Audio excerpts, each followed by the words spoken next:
malaking probinsya din po ako. At nais ko po sanang ibahagi itong kwentong naging bantok po sa lugar namin. Totoo pong nangyari ang lahat ng isasalaysay ko. Pero matagal na po itong naganap. Dalaga pa po ako na mangyari ang lahat ng ito. Umpisahan ko po yung aking kwento tungkol sa mag-asawang bagong lipat po sa lugar namin. Tawagin na lang po natin sila sa pangalang Erica at Edward. Bagong sama lang sila noong mga panahon iyon. Ang bali-balita nga ay nagtanan daw ang dalawa. Tumakas sila sa kanilang probinsya dahil ayaw ng mga magulang ng babae kay Edward na siyang mapangasawa nito. Dahil may kaya sa buhay ang pamilya ni Erica at trabador lamang sa malawak nilang lupain ang mga magulang ni Edward. Balik ang mag-anak ni Edward ang una nilang tinuluyan doon sa amin. Tiyuhin niya si Mang Peles. Hanggang sa makabili sila ng isang maliit na lupa na pagtitirikan ng sarili nilang bahay. Mura lang nung mga panahon ngayon ang mga lupa sa may amin. At may dalang malaking pera si Erica. Pagkat may sarili daw itong ipon, ayon pa sa balitang nalaman ko noon. Pero sa lugar namin, bago pa man sila dumating, ay may mga kababalagan ng nangyayari. Ilang kababaryo na namin ang misteryosong namatay at hindi pang karaniwan ang sinapit ng iba sa kanila.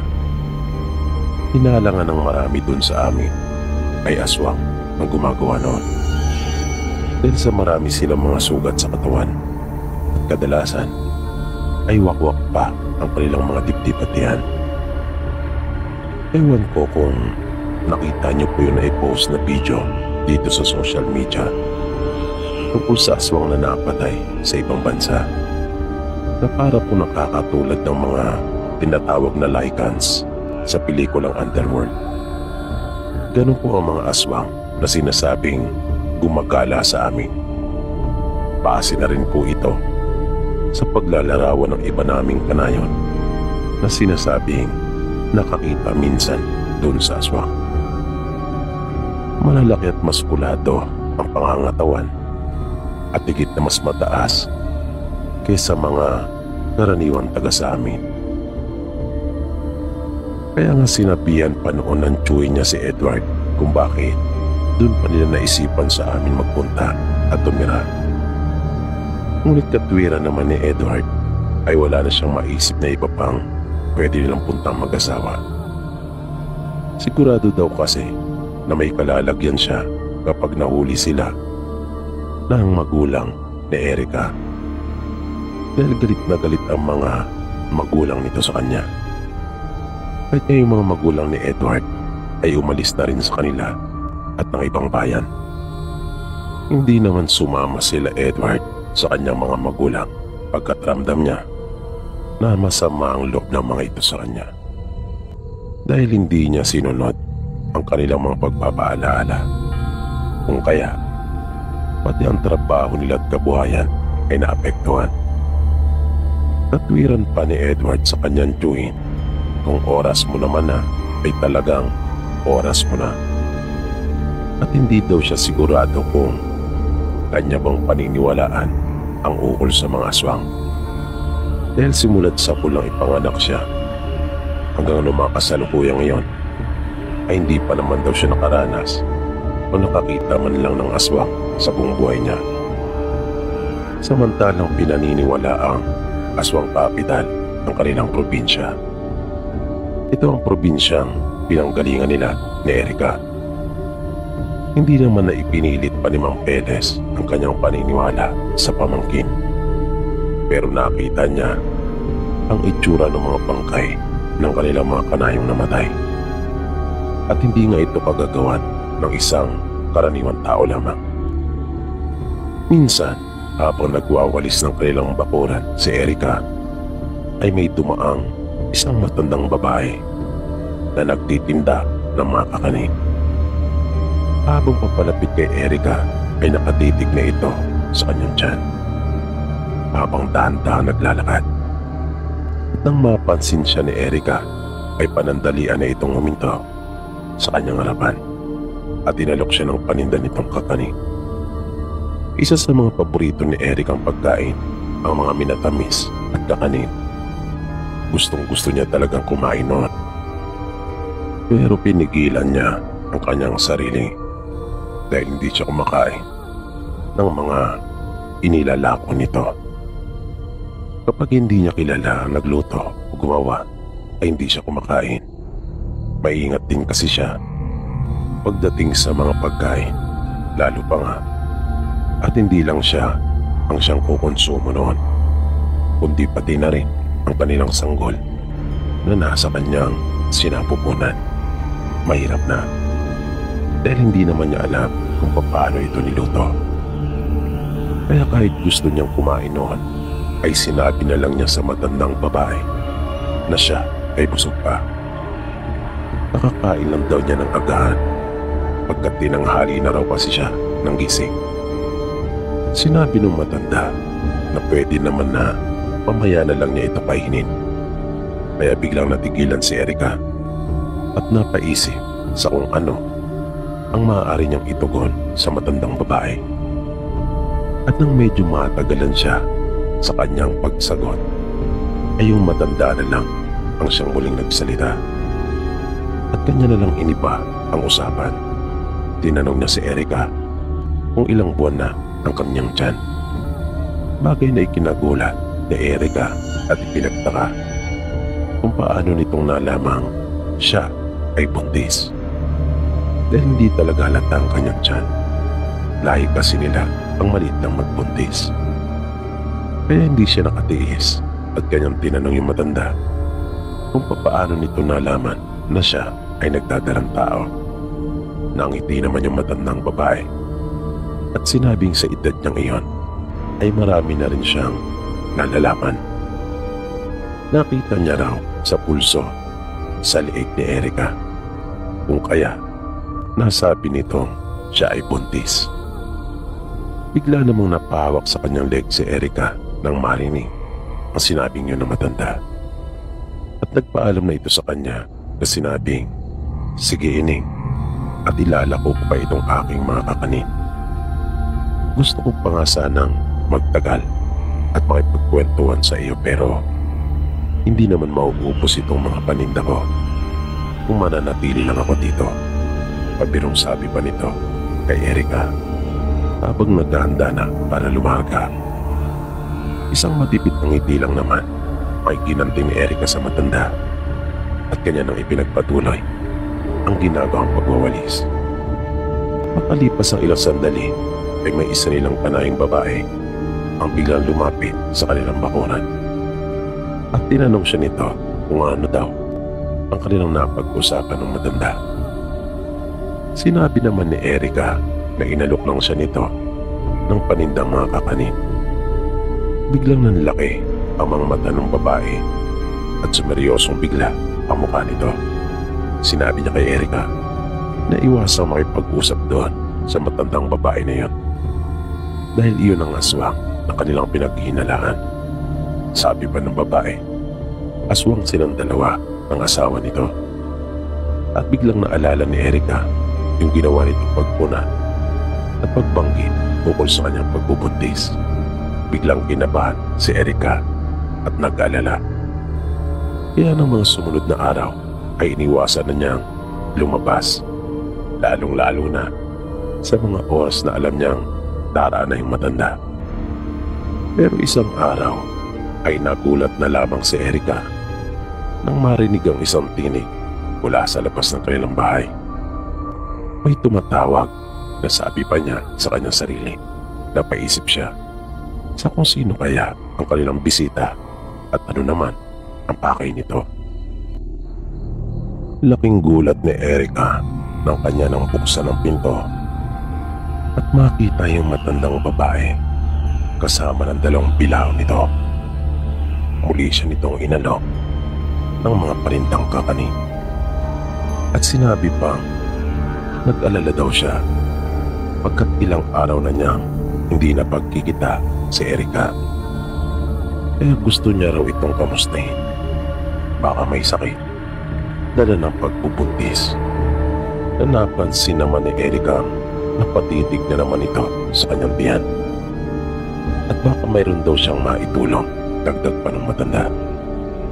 Pagkat marunong din siyang manghilot at manggamot kahit papaano. Pero tumanggi si Erica at tumingi ng paumanin sa matanda pagkat marami pa raw siyang gagawin. Ayaw naman niya na mabastusan ito sa kanya. Kaya magalang siya nakiusap na kung maaari sa ibang araw na lang para huminto na rin ito.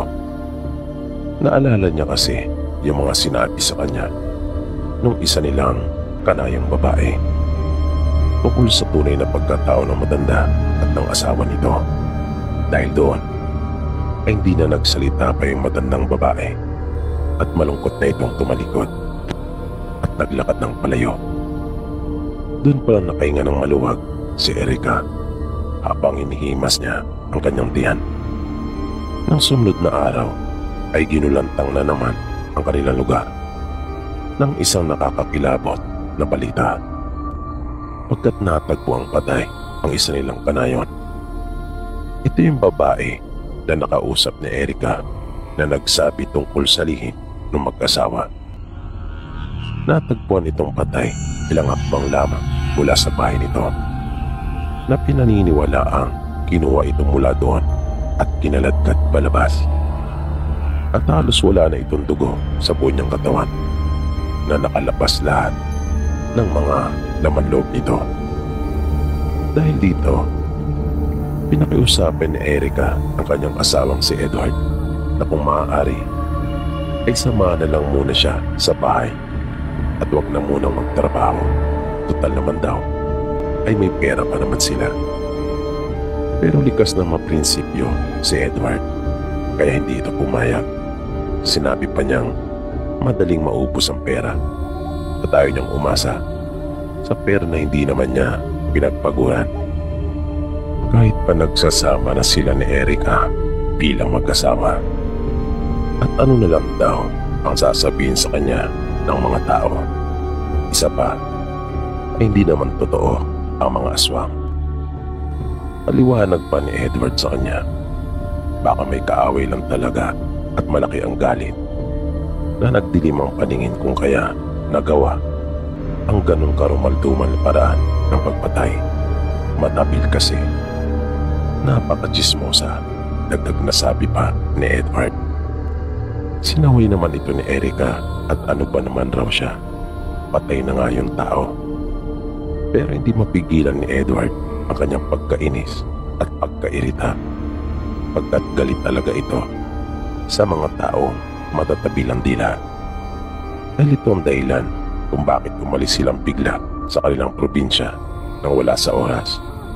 At ito rin ang dahilan kung bakit muntik na silang mapahamak dalawa ni Erica. Dahil sa mga taong makakatiyan dila na buhay ng iba ang tanging binabantayan at hindi ang sarili nilang mga pamumuhay. Inalo naman ni Erica ang asawa at sinabihan niya itong tama na. Alam niya kasi kung anong pinaguhugutan ni Edward. Sigurado siyang naalala na naman ito yung nangyari sa kanila na dahil doon ay nahirapan tuloy si Erica. At itong isa sa pinakaayaw ni Edward na mangyari dahil mahal naman niya ito.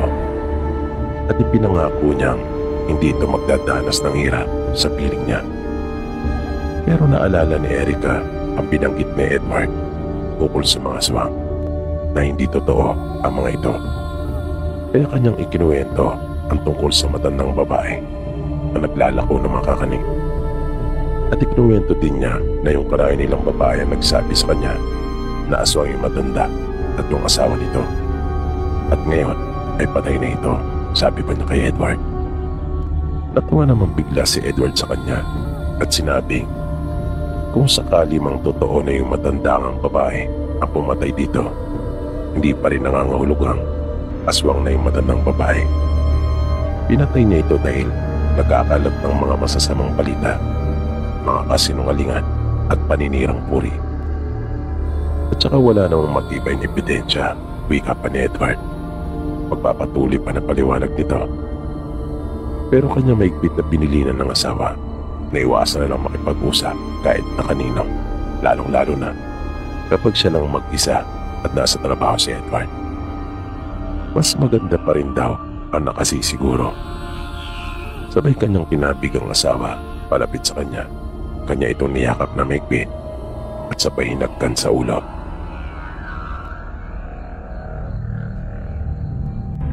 Hindi nga po napapayag ni Erica, ang asawa niyang si Edward, na tumigil muna ito sa trabaho. Dahil sa hindi naman ito naniniwala na talagang mayroong aswang. At dahil na rin sa prinsipyo nito, ayaw niyang umasa sa pera ng kanyang asawa. Pero ng mga sumunod na gabi, ay parang nararamdaman ni Erica na mayroong umaali-aligid sa munting bahay nila. Nakaririnig kasi siya ng mga yabag. Minsan nga ay napabangon talaga siya. Tiningnan niya ang kanyang asawang si Edward pagkat nais niya sana itong gisingin. Pero nakita niyang mahimbing itong natutulog. Kung kaya, hindi na lang niya ito ginising. Naisip niyang marahil ay pagod na pagod ito sa pagtatrabaho. Kaya kanya na lamang pinakiramdamang mabuti yung naririnig niyang nasa labas ng kanilang bahay. Maya-maya ay biglang nawala yung mga naririnig niyang tunog na iyon. Bigla yung tumigil. Pero nanatili pa rin nakaupo sa kanilang higaan si Erica at patuloy pa rin siyang nakikiramdam. Iginagala din niya ang kanyang mga mata sa kabuuan ng kanilang bahay. Hanggang sa nagsimula na siya makarinig ng mga pagkaluskos na para bang kinakalmot na yung kanilang dingding. Dito na siya nagsimulang kabahan. Pero kahit nakaramdam siya ng takot, ay tumayo pa rin siya at kanyang hinagilap ang posporo. At nung kanya na iyong matagpuan, ay kaagad niyang sinindihan ang gasera. Hindi pa kasi sila nakakabitan ng kuryente ng mga pagkakataon na yon. Sinindihan niya pareho ang dalawang gasera at na magsimula na magliwanag ang buong bahay nila, ay biglang tumigil yung mga kaluskos na kanyang naririnig. Hindi na siya nakatulog ng maayos nung gabing iyon dahil sa pag-aalala na baka pasukin sila mag-asawa sa loob ng kanilang pamamahay nang hindi nila namamalayan. Dalawa ang nasa isip niya. Ang isa ay baka isa itong magnanakaw at pakay nito ang kanyang pera. Ang isa naman ay baka ito yung matandang pinaghihinala ang aswang doon sa nayo nila at yung kanila namang sanggol ang pinupuntirya. Kinaumagahan, bago pa pumasok si Edward ng trabaho, ay ikinuwento sa kanya ni Erica yung mga naobserbahan nito noong nagdaang gabi. Sinabi din niya sa asawa na hindi na niya ito ginising pa dahil sa mahimbing ng kanyang pagkakatulog. Kung kaya hindi na niya ito inistorbo pa dahil pagod sa trabaho. Noong una ay ayaw pa ring maniwala ni Edward na kanya lang binabaliwala ang mga sinasabi ng asawa. At sinasabi niyang baka guni-guni lamang ni Erica ang lahat. At ito na nga raw yung sinasabi niyang masamang epekto at dulot ng tsismis na baka bunga lamang daw ito nung ginawang pagkakalat at paninira ng kanayo nilang babaeng namatay ukol sa matandang nagtitinda ng mga kakanin. Pero sinabi ni Erica na hindi rin naman niya lubos na pinaniniwalaan yung mga sinabi ng kanayo nila. Pero totoong lahat yung kanyang mga narinig at naramdaman noong nagdaang gabi. At hindi rin naman daw niya sinasabing aswang iyon. Baka isa itong magnanakaw at ang kanyang ipinag-aalala ay baka bigla na lang silang pasukin nang hindi nila namamalayan habang mahimbing silang natutulog at baka pagtangkaan pa pati ang kanilang mga buhay. Dahil dito ay naunawaan na ni Edward kung ano ang ipinag-aalala ng kanyang asawa. At ganoon naman si Edward, basta wag lang ipilit na aswang ang gumagawa noon at mayroon kang sapat na patotoo at dahilan, ay kanya naman itong paniniwalaan. Kaya nagpasya ito na samahan ng asawa sa barangay para mapanatag. Kaya bago siya pumasok ay dumaan muna sila mag-asawa sa barangay at isinangguni yung mga sinasabi sa kanya ng asawa. Sinabi nilang nag-aalala sila para sa kanilang kaligtasan kapag gabi dahil sa mayroon ngang umaali-aligid doon sa kanilang bahay. Tamang-tama naman at naabutan nilang kapitan. Naroon ito pagkat magsasagawa sila ng pagpupulong ng kanyang mga kagawad at magiliw silang hinarap nito at punong-puno pa ng sigla. Ngunit tila ang dahilan ng ganong pakikitungo ng kapitan ay dahil yun kay Erica. Maganda kasi at balingkinitan ang pangangatawan ni Erica. Maganda din ang kutis nito at talaga namang kapansin-pansin ang kagandahan. At madalas ang nahuhuli ni Erica ang malagkit na paraan ng pagtitig ng kapitan sa kanya, na kanya naman iyong ikinaaswa. Ilang na ilang siya pagkat para bang punong-puno ng pagnanasa ang ginagawang pagtitig nito sa kanya. Napakiramdam niya ay tinatalupan na siya nito noong mga sandaling yon. Kaya pasimple siyang pumapa sa likod sa kanyang kasama si Edward.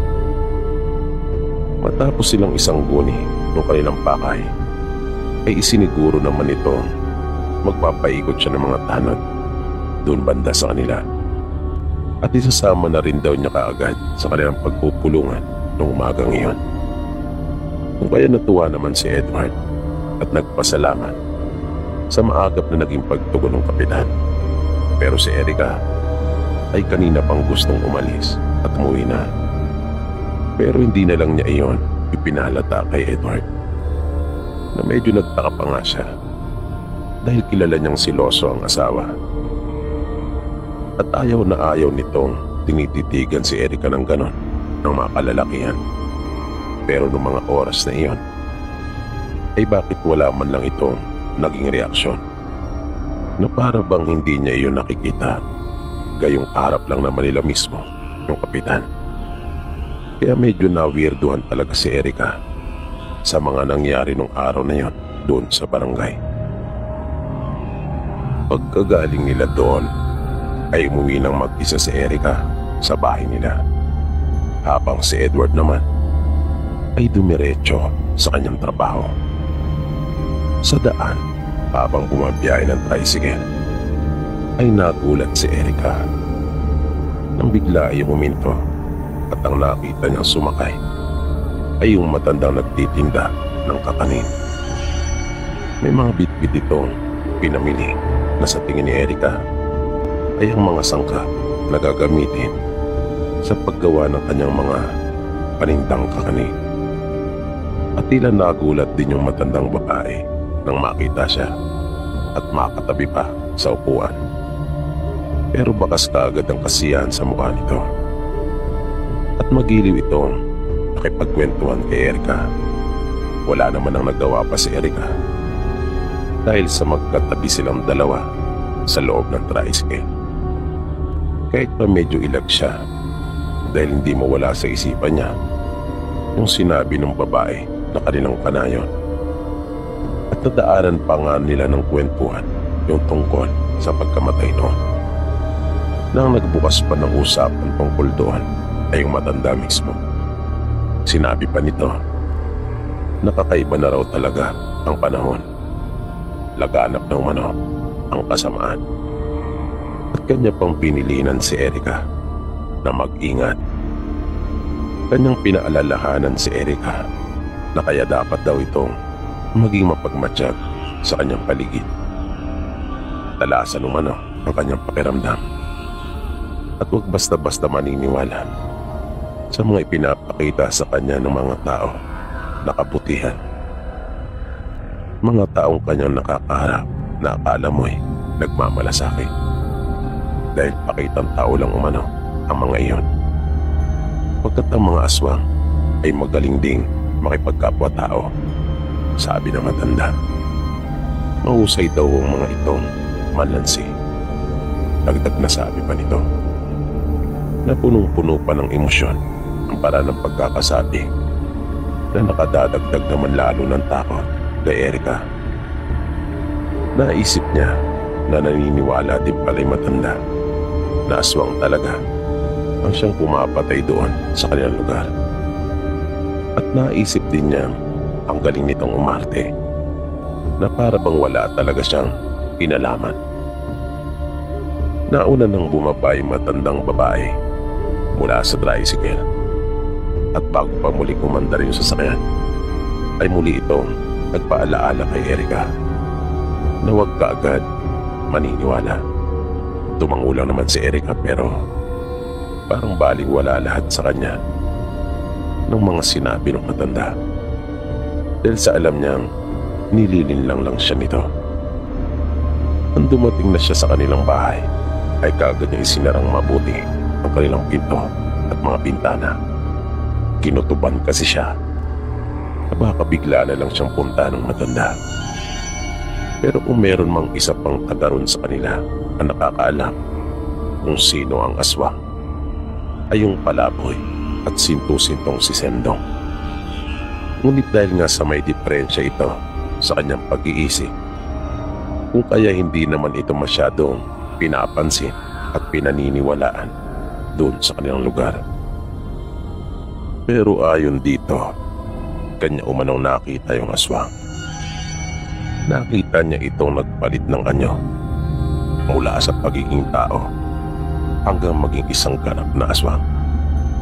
At nakita rin niya kung paano ito nagbalik sa anyo ng pagiging tao. Ayon pa kay Sendong, malaki at matipuno ang katawan ng aswang.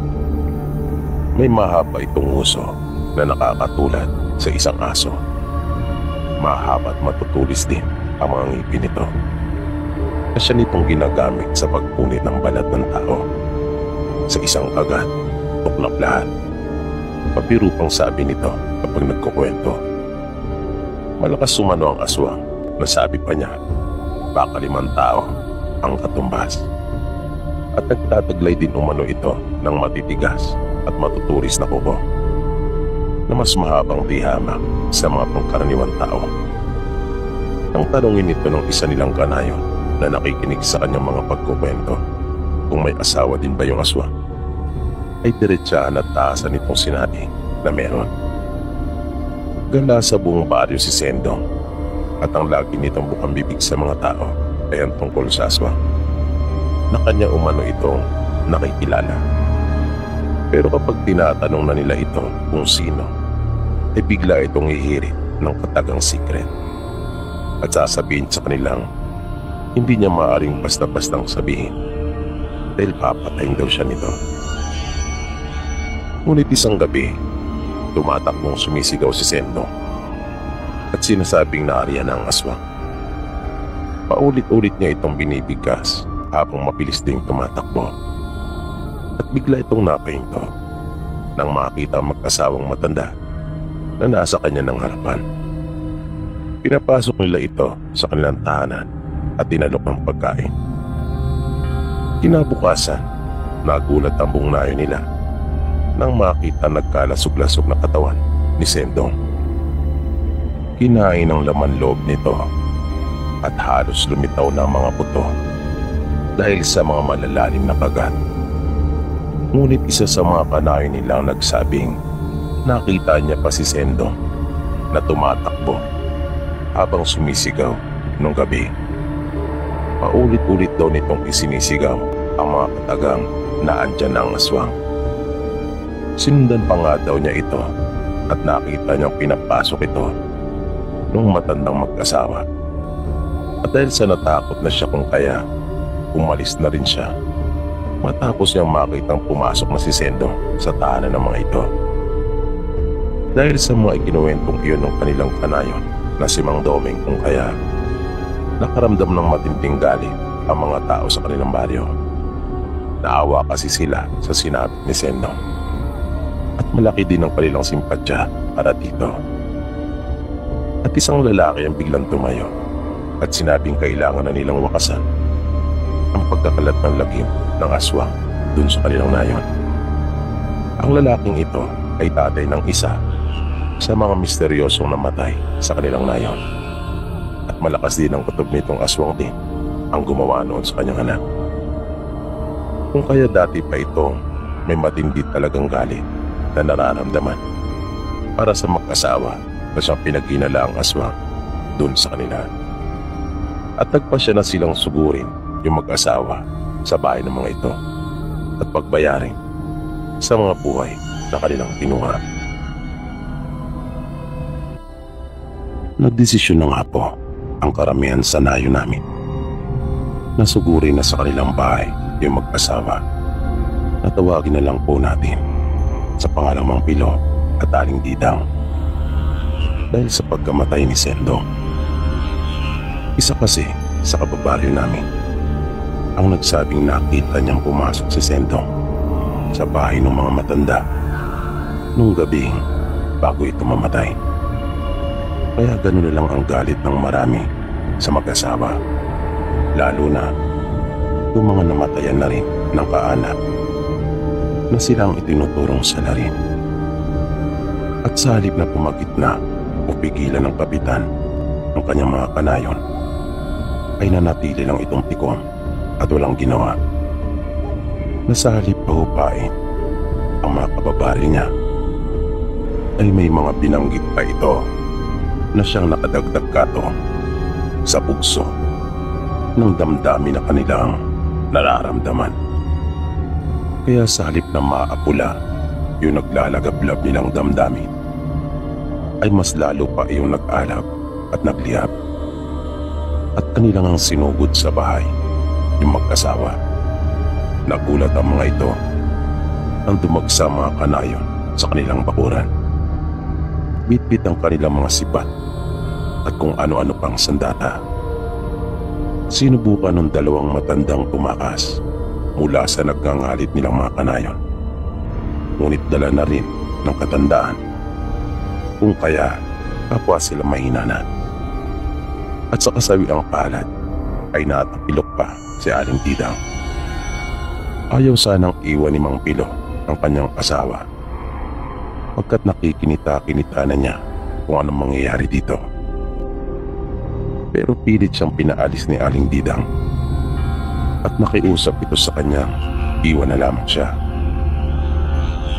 Sinabi niya sa asawa na iligtas ang kanyang sarili dahil kung pareho silang mapapahama ay sino pa magsasabi ng katotohanan? Paano pa malalaman ng mga tao kung ano ang totoo? Kung sino talaga ang tunay na aswang? Dahil sa sinabing iyon ni Aling Didang ay wala na rin nagawa pa si Mang Pilo kundi ang iwan na ito. Sa natitira niyang lakas ay pinili at sinikap ng tumakbo. May mga pagkakataon na kukubli muna siya kapag hindi na niya talaga kaya. Pero dahil sa pagpapaiwan ni Aling Didang, kung kaya natuon ang lahat ng atensyon ng mga tao sa kanya. At tila ba nakakalimutan na si Mang Pilo. Kaya nagawang makalayo ni Mang Pilo mula sa kanilang mga kanayon. Pero kapalit ng pagtakas ni Mang Pilo ay ang masaklap namang sinapit ni Aling Didang sa kamay ng kanilang mga kababaryo. Hindi mabilang na sugat ang tinamo nito na sa bugbog pa lamang ay namatay na bago pa tumama sa kanya yung mga matutulis at matatalas nilang mga sandata. Pero sa likod ng pagdadalamhati ni Mang Pilo sa sinapit ng kanyang asawa ay isa naman sa kanilang mga kababaryo ang tila nagdiriwang, pagkat naisip nito kasama ng mababaon sa hukay ang kanyang maitim na lihim. Nakarating sa mag-asawang Erica at Edward ang nangyari kay Aling Didang. Hindi komporme si Edward sa ginawa ng kanilang mga kanayon. Ayon pa sa kanya, wala namang sapat na batayan ng mga ito para gawin nila iyon sa matanda. Puro lamang haka-haka at tinala.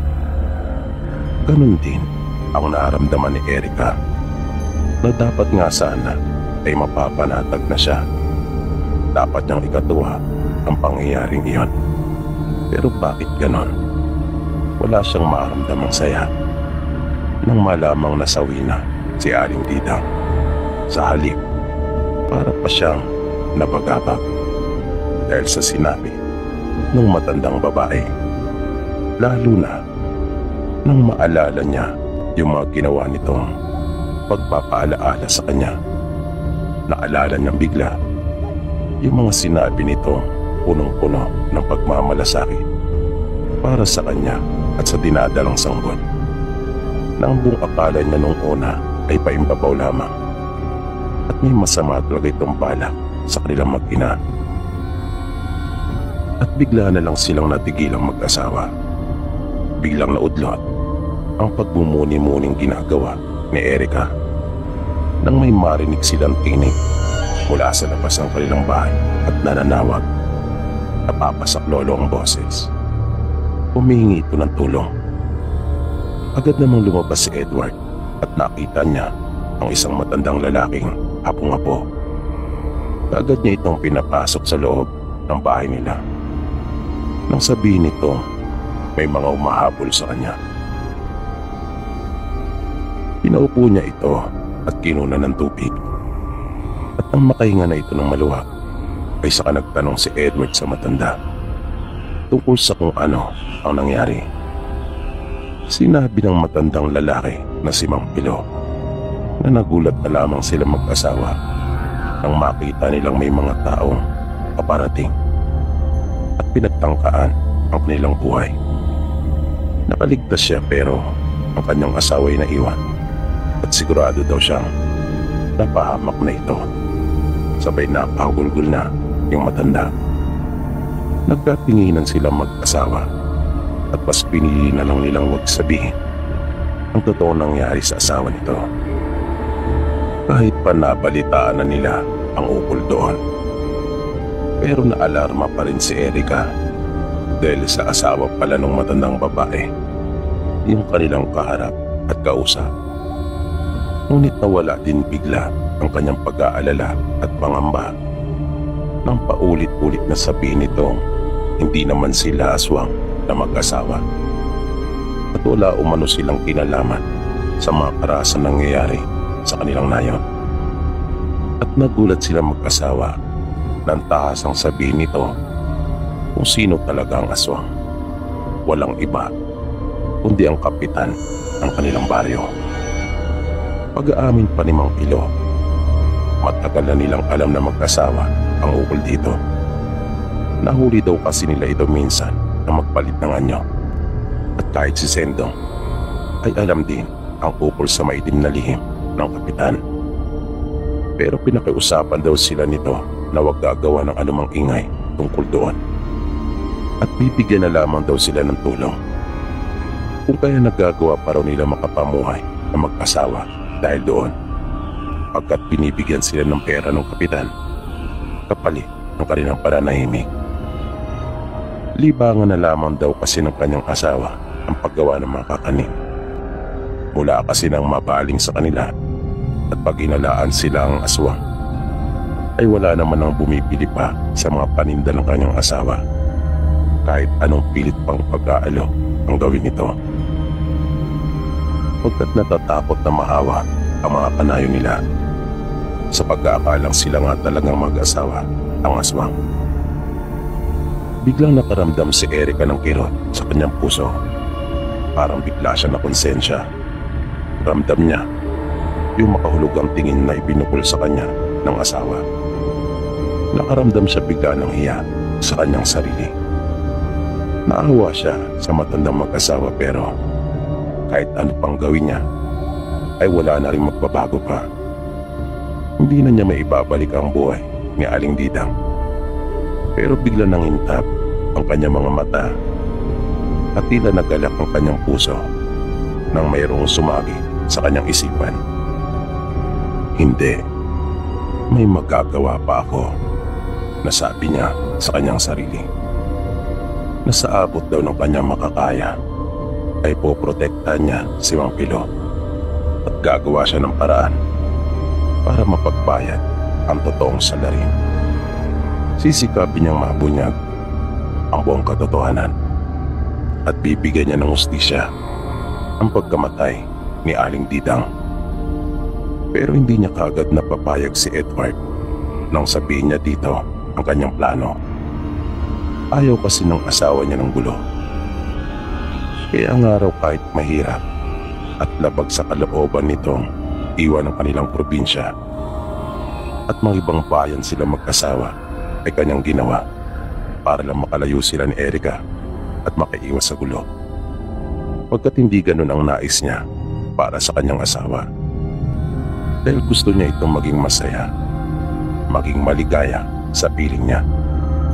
Mabilis namang sumagot si Erica at sinabing liligaya lamang siya kapag nakamtan na ni Aling Didang at Mang Pilo ang hustisya. Magiging masaya lamang daw siya kapag napagbayad na ang totoong kriminal. Mapapanatag lamang siya at matatahimik kapag napanagot na ang totoong aswang, ang kanilang kapitan. Biglang natahimik si Edward at hindi na nakapagsalita pa. Mahal na mahal niya ang kanyang asawa. Kung kaya gagawin niya talagang lahat para dito. Kinausap pa nila si Mang Pilo at kanilang inalam sa matanda kung paano maaaring mapatunayang aswang ng kanilang kapitan. Tinanong nila ito kung ano mga dapat nilang gawin. Nagtaka naman si Mang Pilo sa kanilang mag-asawa. Tinanong sila nito kung ano raw pa ang kanilang pinaplano. Kaya sinabi na nilang mag-asawa kung anong nasa kanilang mga isipan. Nagulat ang matanda at bigla ito nakaluha. Noon lamang daw niya naramdamang may halaga pa ang buhay niya at pagkatao. Dahil ni minsan ay hindi niya naramdamang may nagpahalaga sa kanilang mag-asawa. Wala pa raw gumawa ng ganong kabutihan sa kanila. Kung kaya hindi pa man, ay panay ng pagpapasalamat nito sa kanila. At hindi raw nito makakalimutan ang kabutihang iyon ng mag-asawa. Hanggang sa mamatay raw siya ay kanyang babaunin ang ipinamalas nilang pagmamalasakit sa kanya at sa namayapan niyang asawa. Sinabi niya rin kasi nila nung huli na matay na ang asawa ni Mang Pilo na si Aling Didang. Tinuruan sila ni Mang Pilo sa kung anong mga dapat nilang gawin nang upang sa ganon ay mabisto na at hindi na magawang maitanggi pa ng kapitan ang tunay niyang pagkatao. O mas tama yatang sabihin na tunay niyang pagkaswang. Nang sumunod na araw maaga pa ay umalis na ng bahay si Edward. Pero hindi para pumasok. Nakibalita siya sa tungkol sa mga naging kaganapan noong nagdaang araw. At kanyang ipinamalita na nakita niya ang asawa ni Aling Didang at alam niya kung nasaan ito. Nakakuha naman agad niya ang atensyon ng kanilang mga kanayon at mabilis itong nakarating sa kapitan. Si Mang Pilo na lamang ang nag-iisang nakakaalam ng kanyang lihim pagkat wala na si Sendong at Aling Didang.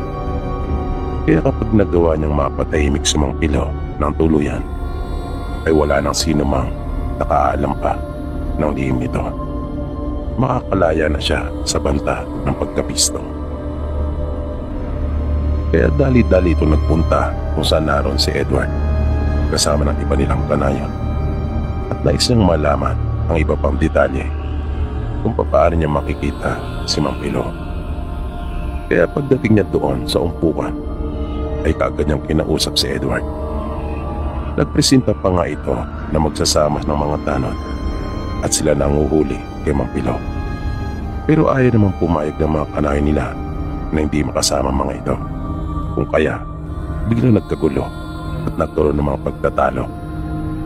Kaya nagsalita si Edward at sinabing kung magkakagulo lang rin naman sila at hindi magkakasundo, ay mas makabubuti pang siya na lang mag-isa ang lalakad.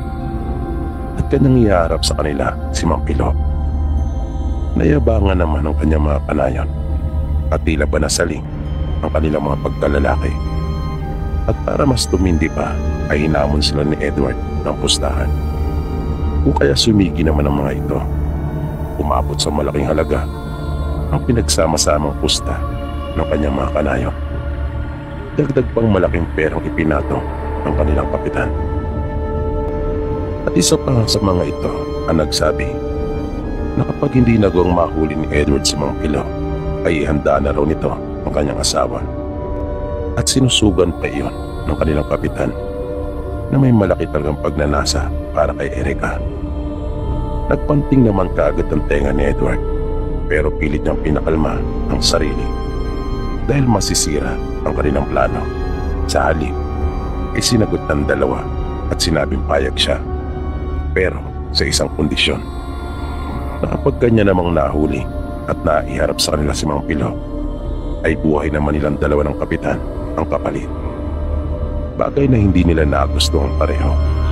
Nakapatiim baga ang kapitan at napasabunot naman sa sariling ulo yung isa dahil sa tindi ng inis sa mga sinabi ni Edward.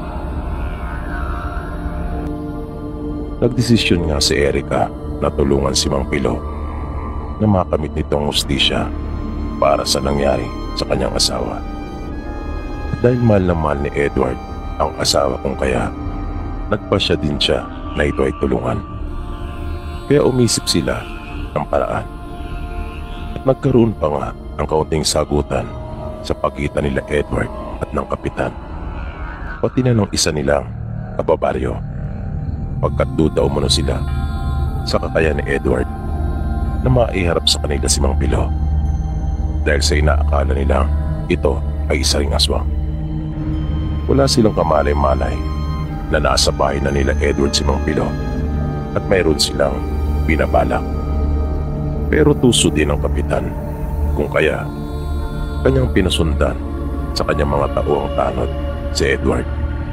Kaya nang umalis si Edward matapos niya makipag-usap sa mga taong naroon malapit sa barangay, ay may mga nakasunod na sa kanya at minaman-manan lahat ng kanyang galaw. Pero may mga dinaanan pa si Edward at hindi kaagad dumiretso sa kanila. Ngunit matyaga ang mga tanod ng kapitan, kung kaya kanila pa rin sinundan si Edward kahit saan ito magpunta. Hanggang sa napansin nilang at tinatakbo nitong daan ay ang patungo sa bahay nila. Kaya natuwa naman yung dalawang tanod na nagmamanman sa kanya. At nakita nilang kaagad na pumasok si Edward sa loob ng kanilang bahay.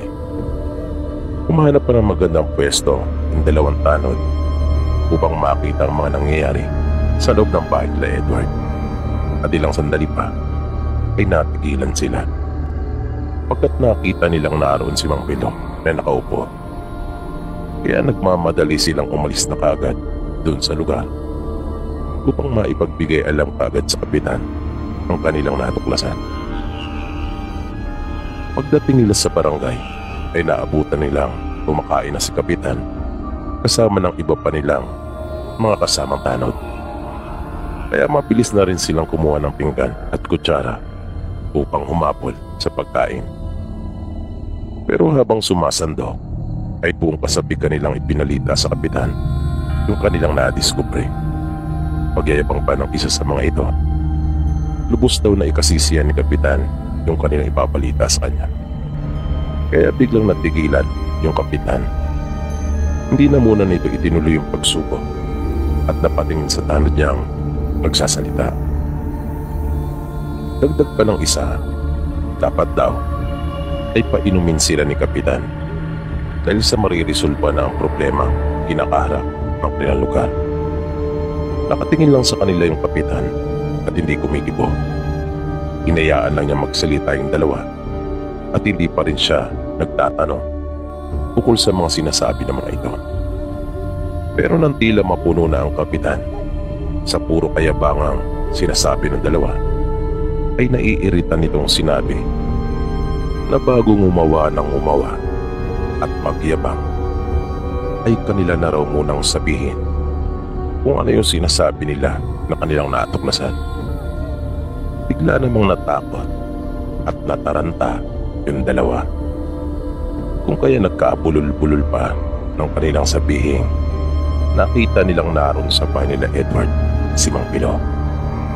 Dagdag na sabi pa ng isa, kaya pala raw ang lakas ng loob ni Edward magsabi na kaya niyang iharap sa kanila si Mang Pilo dahil nasa kanila na pala ito. Biglang napaisip sandali yung Kapitan na tila pinag-aaralan yung mga pangyayari. Maya-maya ay bigla itong nagsalita at nagtanong kung papaano raw napunta doon sa bahay nila Edward si Mang Pilo. Ang ibig sabihin raw ba ay kinukupkup nila Edward si Mang Pilo. Mabilis namang sumagot yung isa sa mga tanod na nakakita kay Mang Pilo at sinabing tingin niya ay nagawa talagang mahuli ni Edward si Mang Pilo dahil nakita nila itong nakaupo lamang ngunit hindi kumikilos. Parang hindi ito makagalaw na sa palagay nila ito ay nakatali sa pinauupuan. Sabi pa ng isa, siguro ay yun talagang plano ni Edward, ang pagkakitaan, ang pagkakahuli niya kay Mang Pilo, na malamang ay alam na nito ang tungkol sa mga nangyari. At nang malamang pinaghanap si Mang Pilo, ay kanyang sinamantalang pagkakataon para ito'y pagkakitaan. Mahabang pagpapaliwanag pa ng isa sa mga tanod. Sabay na pabulalas naman ang isa pa sa kanila at tila nangihinayang sa pera na kanyang ipinusta. Pagkat siguradong talo na raw iyon. Biglang tumayo ang Kapitan at kanyang pinagmadali ang mga tanod sa kanilang pagkain. Pagkat pupuntahan na raw nila si Mang Pilo sa bahay nila Edward. Sinabi rin niya sa kanyang mga tanod na sa halip na batuta ang kanilang dalhin ay itakat pa rin dahil baka mapalaban raw sila. Na ipinagtaka naman iyon ng mga tanod. Nagtanong pa nga yung isa kung hindi raw ba nila sasabihin sa kanilang mga kanayon ang ukol doon. Tinitigan ito ng masama ng Kapitan at kanyang tinanong yung tanod kung gusto raw ba nitong mas lalo pang magkagulo. Pumiling naman yung tanod sa takot na naramdaman sa kanilang Kapitan. Nagsalitang muli ang Kapitan at sinabing sila lang ang pupunta upang maiwasan ang anumang uri ng kaguluhan. Pero may masama ng pinabalak yung Kapitan. Nais na niyang tapusin at wakasan si Mang Pilo nang upang sa ganon ay makalaya na rin siya ng tuluyan mula sa banta at pangamba na baka mabisto pa ang kanyang lihim. At napangisip pa ito ng maisip na mananatili na lang lihim ang kanyang pinakatatago-tago. Kapag naalis na sa kanyang landas si Mang Pilo at nang matapos na kumain lahat ng mga tanod ay umalis na rin kaagad sila pagkapahingang sandali. Pitpit ang kanilang mga armas ay sama-sama sila nagpunta sa bahay nila Edward. At makalipas nga ang mahigit may kalating oras na paglalakad ay kanila lang naatanaw ang bahay ng mga ito. Nagmamadaling pinangunahan ng Kapitan ang kanyang mga tanod sa paglapit sa bahay nila Edward. At nang nasa may bakura na sila ay nagtaka yung mga tanod kung bakit hindi man lang nagbigay galang yung kanilang Kapitan sa may-ari ng bahay. At dire-diretso lang itong naglakad doon sa harapan ng pinto. At nang naroon na ito sa tapat ng mismong pinto ng bahay nila Edward ay hindi man lang ito nangatok at kanya lang itinulak na yung pinto. Bagay na lalong itinagulat ng mga kasama nitong tanod. Pero mas nagulat yung kapitan nang makita kung sino ang mga nasa loob. Tila nabulaga siya pagkat hindi niya iyon inaasahan. Naroon ang mag-asawang Edward at Erica. Naroon din yung Chuy at mga kamag-anak na Edward. Pati na rin yung marami nilang mga kanayon. Halata sa mukha ng kapitan yung kanyang pagkabigla. Pero sinubukan pa rin itong itago iyon at nagpalusot. Sinabi pa nito, buti naman raw at naroon na silang lahat. Kanyang nga raw sanang ipatatawag ang mga ito pero nagmamadali daw kasi sila ng kanyang mga tanod. Pero total naman daw na naroon na sila ay ayos naman at walang problema. Sabay itinuon na nito yung kanyang pansin kay Mang Pilo na noong mga sandaling iyon ay nakaupo at nasa harapan niya mismo. Pero ipinagtaka ng kapitan kung bakit hindi naman ito nakagapos tulad ng sinasabi ng dalawa niyang tanod. At parang hindi man lang ito nahirapan. At bakit tila wala itong pag-aalalang nararamdaman. Lalabis talagang naguluhan yung kapitan. Panandalian pa niyang iginala ang kanyang paningin at napansin ng kapitan na sa kanya nakatingin lahat ng kanyang mga kanayon. Panandalian itong pinakalma ang sarili at maya-maya'y nagsalitang muli. Kanyang sinabi sa kanila na hulihin na at parusahan si Mang Pilo.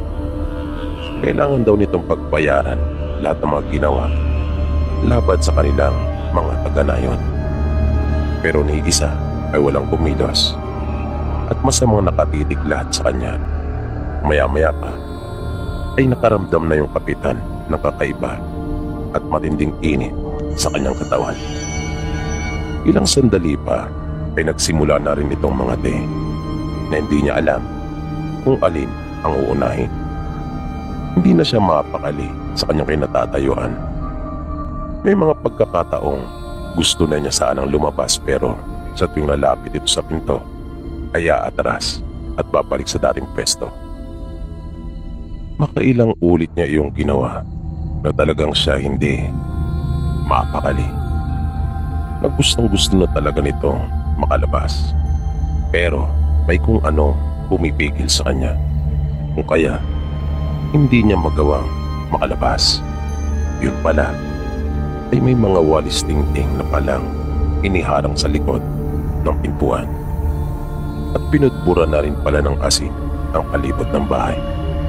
Maya-maya pa ay sinimulan na rin nila itong hagisan ng mga ginayat na luya na lalong nagpatindi sa hindi magandang nararamdaman ng kapitan. Hanggang sa nakita nila itong bigla na lang umangil. Nang hindi na nito kaya pang tiisin yung mga ginagawa sa kanya ng kanyang mga kanayon. Nakita nilang unti-unti na rin itong umuso na ikinagulat talaga ng marami sa kanila. Hanggang hindi na nga nito nakayanan pa at bigla itong tumalon dun sa may bintana.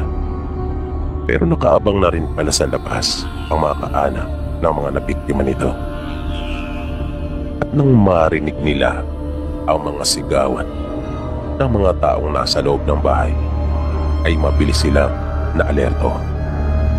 At nang makita nilang tumatakas yung kapitan, ay kanila itong pinagbabaril. Nanilagyan nila ng lupa ang dulo ng mga iyon, kung kaya tinablan yung kapitan. At nakita nilang ilang beses itong tinamaan na mabilis na sumubsob sa lupa.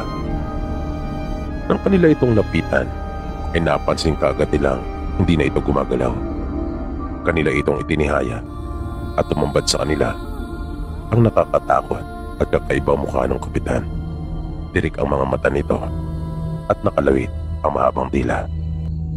At sa hiya ng pamilya nito, ay bigla na lang umalis doon sa kanilang nayon at hindi nagabol sa pagkakapatay sa kanilang kaanak.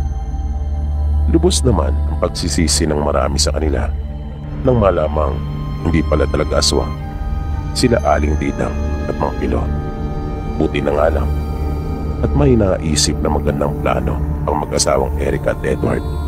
Kung kaya, kanilang naibunyag ang maitim na lihim ng kanilang kapitan.